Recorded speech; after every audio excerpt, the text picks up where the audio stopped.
pwede kang maka-download ng dalawang OS doon. Gamit yung virtual machine. Ituturo ko sa'yo. Halika.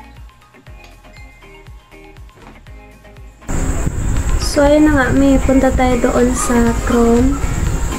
Wait lang. Select natin Chrome. Yan. Tapos, yan. I-search natin yung VirtualBox. Ayan. Yung sa pinakauna. So, wait lang. Labas pa yung mga ako. Next muna natin ito. Next. Ayan, nakikita mo din sa pinakauna yun. I-click natin. Oracle BM VirtualBox. Tapos, ayan, scroll. Merong download dyan. Pero pwede naman click natin dito sa may download. Pwede rin dyan sa kulay blue. So, kapag na-click na yung download, yan yung lalabas. May Windows, Host, and Linux. So, ang pipiliin lang natin dito is yung Windows lang. So, yan. So, na-install na natin yan. Install muna natin. Then, next ka lang. Next. Then, next lang natin yan. Lang. Tapos, next lang din natin. Then, yan. Finish lang. So, antay na lang natin yun kasi prepare na yun siya mag-install sa laptop mo. So, ayan na. Okay. So, ayan na yung makikita natin sa application kapag once nag-i-ano natin din siya. Install. So, balik tayo dito sa Chrome. Kasi ida-download natin yung dalawang OS. Which is yung Windows 11 with ISO or ISO.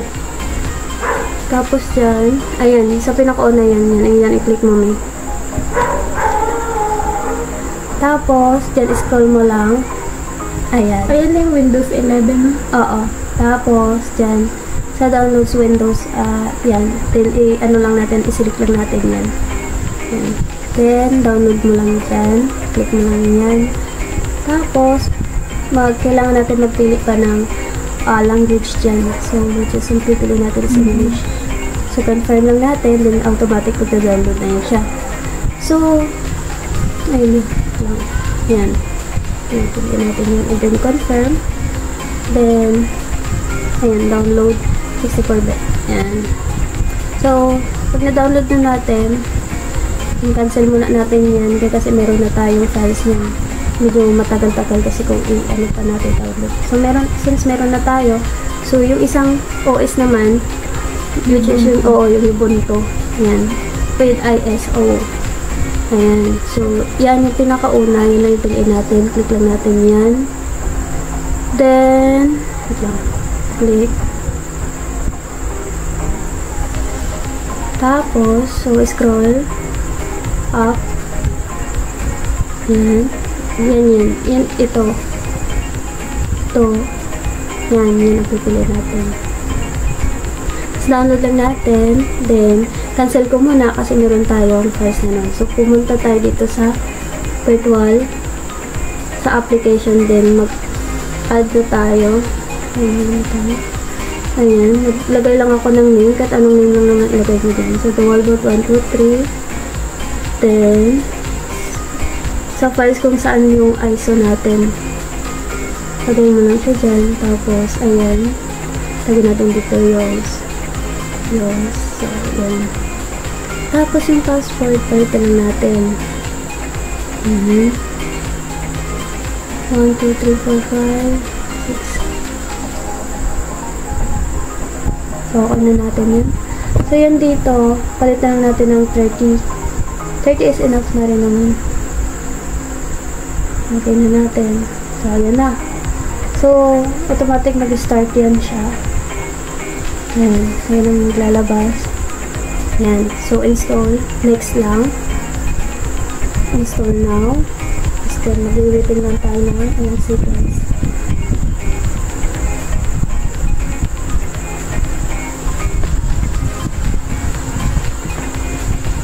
Ayan na. So, dahil wala pa tayo, yan ang i-click natin. Then, piliin lang natin dito yung Windows 11 Pro. Ayan. Windows 11 Pro. Then, next na natin. Then, click lang natin yan. Next. Sa baba, ang piliin natin yan. Then, mag-menu tayo dyan. Yan. Yan natin. Next mo lang. So, may maglalabas yung primary yan na ikot natin. Yan. Then, next. So, ayun na. Ano lang tayo, waiting lang tayo ng mga ilang ano. Kasi medyo mga tagal-tagal na siya dyan.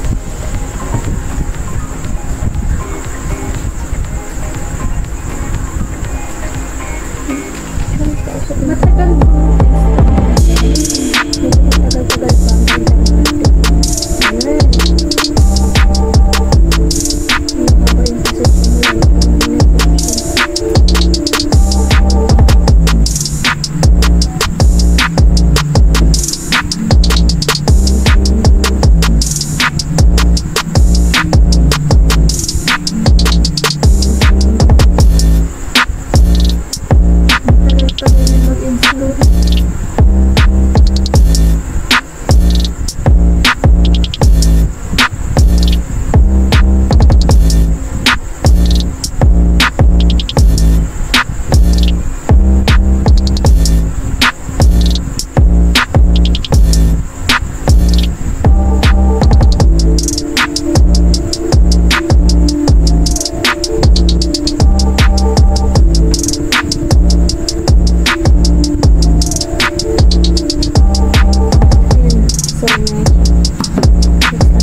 Tapos personal use lang. Next. Sign in. So, ilagay natin yung Microsoft natin, diba? Just yung email ko. So, ilagay natin. Then, waiting natin yung code. So, ito na yung code. 77676. Okay. Then, ayan na. Restore from this page. I-click natin yan.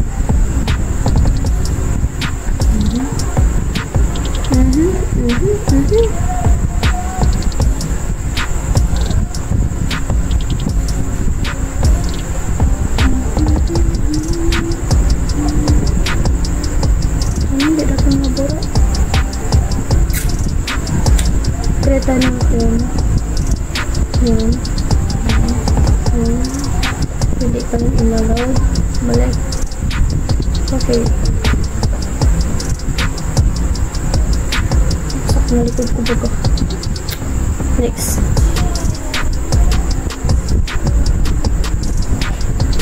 Skip. Skip lang natin muna yan. Next. Next na. Hop, decline. Okay.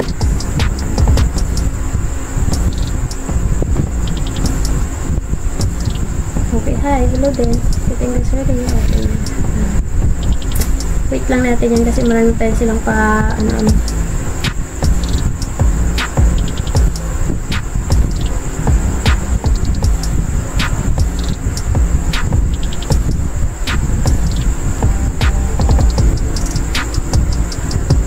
Gaya tao kami na sa pamangkin ko na grabe naka-addict sa inyo. Grabe mo. Katak-katak siya. Siya. Hello. Baby talaga siya. Pero naman yung katak-katak sa kalaban niya. Luminis na siya naglaro. House ko sa simula sa bye-bye sila sa kainin. May naman yun. Ha? May na. Mahina nga. Eh, kaso nga lang, siyempre, classic lang din naman kita paano ko ba? Hindi siguro mga pampilag. Nakakapatay din. Sabi ko, ito bata na ito, laro lang ito ng ano. Ay, bakit? Kaya mo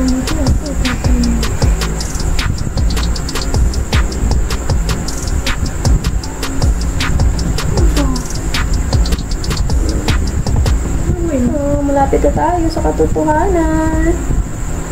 Okay na. Oh, diba? Oh, so ayan na. Wow! Wow, meron na tayong Windows 11. Ayan. So, pag mag-install ka lang ng Ubuntu, gano'n lang siya. So, medyo madali lang siya install kaysa sa Windows 11.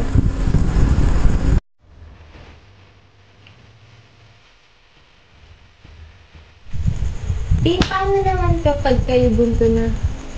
Windows plus Ubuntu. Ano yun? Yung sa isang files or hiwalay na files?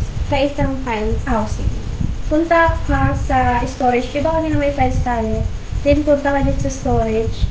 Then, yung sa controller data ba ito? Yung SKTE. Yan. Palitan mo lang yan ng ng ISO ng Ubuntu. Kung saan kayo files mo. Yan, punta ka dyan. Then, yung sa SATA port 1, i-ano mo lang siya dyan ng entry. Then, di ba yung sa SATA port 2 natin meron na tayong ISO din nakalapang Ubuntu. So, yan lang ilagay mo dyan. So, i-running mo na. Yan. Then, so, yan ang makikita natin. Then, yan. Ubuntu. Click mo dito. Install Ubuntu. Then, piliin mo yung language dyan, Windows. Then, piliin mo installation, download. Install. Then, piliin mo nila. Okay. Then, yun. Hindi ka lang gano'n yun. Kung saan naglaro mo na lang.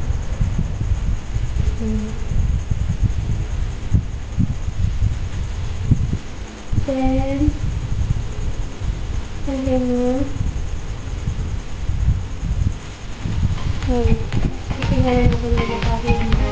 Saan natin naman sa pag-install? Parang ba din? Hindi ko pa sabi ko. Tingnan mo lang kung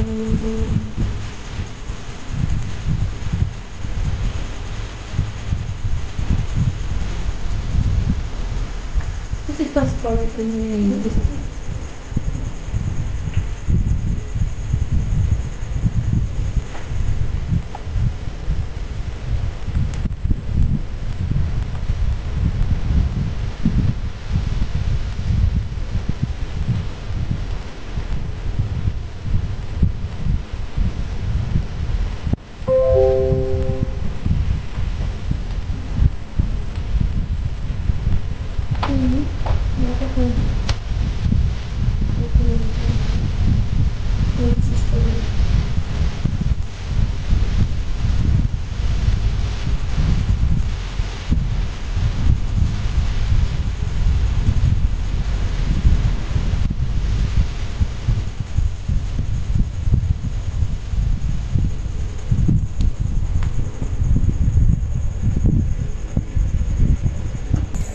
Ayan.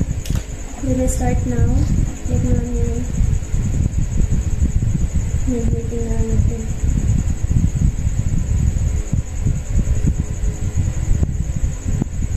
Ayan. Yun. So, yun yung password nila natin.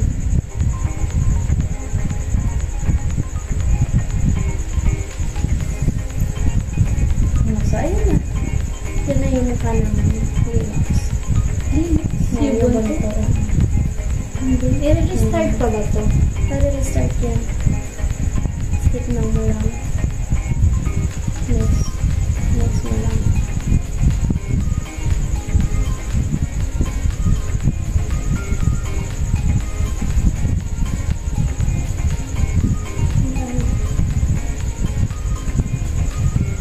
Ayan. So, nakapag-install na tayo ng Ubuntu sa isang files lang din natin. Power So, off. power off na natin.